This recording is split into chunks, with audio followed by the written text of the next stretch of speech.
Hey folks, yeah, here's a little follow up. Um, I've been thinking about something that I saw yesterday, and what I saw yesterday was the image of someone I would take to be a father pulling something from what appeared to be a rubble in a wall.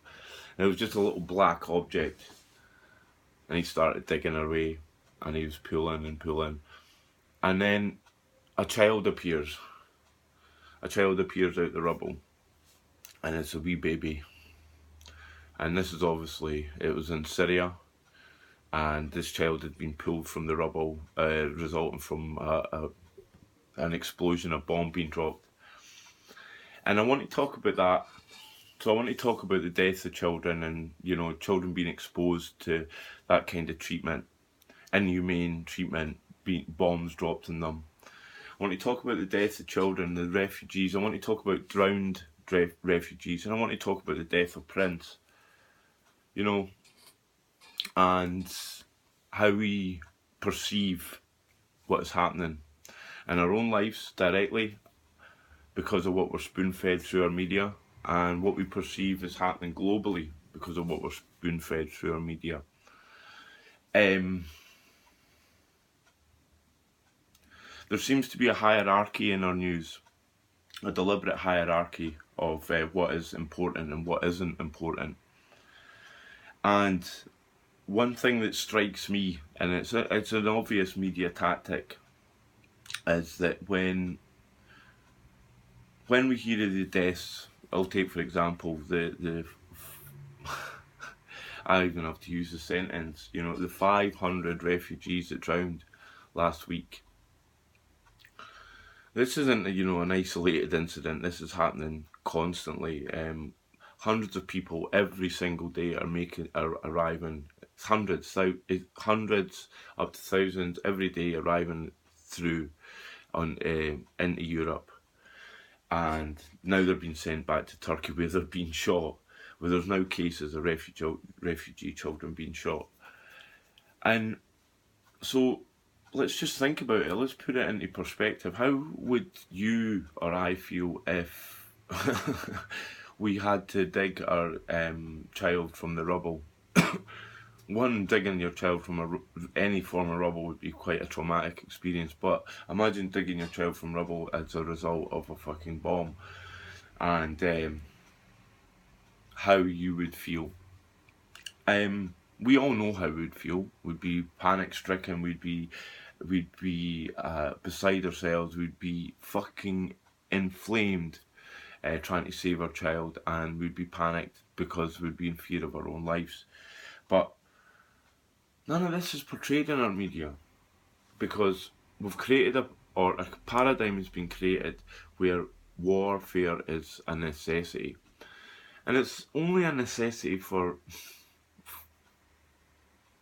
the furthering of neo-colonial ambitions, and it's also just a necessity of the military-industrial complex. And the paradigm has been created that war is part of our nature as man, as human beings. It's part of our nature.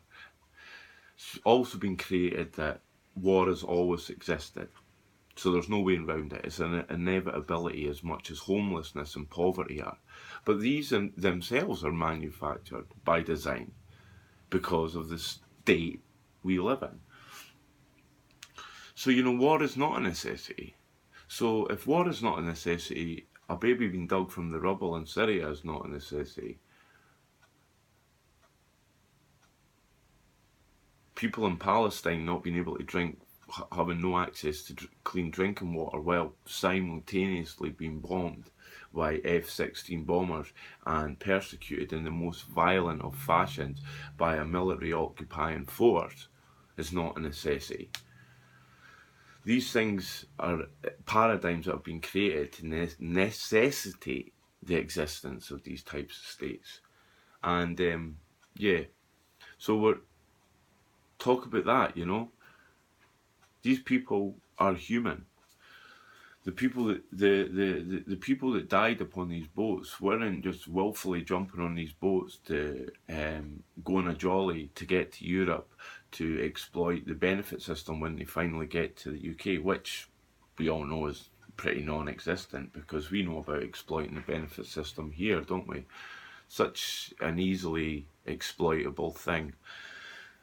Well, it is if you're a corporation. The benefit system is very easily exploitable, and nobody says anything about that. You and I pay for that exploitation. Corporate welfare is perfectly okay, but welfare for individuals is, whoa, we're getting into dodgy territory there. So these people, they're human. They've not willfully just jumped in this boat. They're fleeing a situation that they find inescapable. And you say, well, stay and fight, stay and fight. We dropped 20,000 cluster bombs on Iraq alone. Stay and fight is not an option when you've got a cluster bomb falling on your head. Running and getting as far away from the area where those bombs are falling is the best option that you really have. And anybody with half an inch of brain or a tiny little bit of common sense would understand that. So them fleeing and getting on a boat and making a treacherous journey to Europe, a journey that they know many have failed before them, by the way, now, because the odds are getting pretty slim. And also the people there know, because of modern communication, they know what fate is awaiting them when they get to the other side. So this is not a jolly, and they're doing it essentially because they need to, and they're escaping our foreign policy. And we've allowed this to happen because we've turned away, and we've allowed a vacuum to be filled by the military-industrial complex, by corporations, by totalitarian forms of government. So we need to address that. So I'm sort of getting off a bit kilter here, but then we need to I want to jump to the death of Prince, and the reaction. Prince is quite rest in peace, man. You had a big influence on me as a creative individual. You really did. As a little boy, you definitely opened my eyes. But the death of Prince, and the way it's been portrayed by the media spectacle, is particularly in the social media spectacle, is very interesting. The way I saw it unfold, I saw one post and then another, and then boom, it blew up, and you could see it was coming. And that we've got a story. We know about Prince. We know his struggle to be an artist, and then the beautiful music that he created, and the music that had touched a lot of people, and just his identity, his personality, and he was a cultural icon. And but we are allowed the opportunity to grieve him, and we're like, oh my God. I actually saw people from Greenpeace saying, this year, David Bowie, Prince, what's happening? It's like 55 million people die every single day. But it's the proximity, how close we're allowed to be to these people. And as much as the death of Prince is sad, I don't believe it's, it's incomparable to the death of 500 souls making a perilous journey in the Mediterranean. Or the babies that are depleted, born as a result of the depleted uranium that we dropped in Iraq. These deformities. And I think, if you were standing speaking to Prince and going, Prince, look at these guys, and I really feel for you though, you'd be like, what are you fucking talking about? You're insane. So, yeah.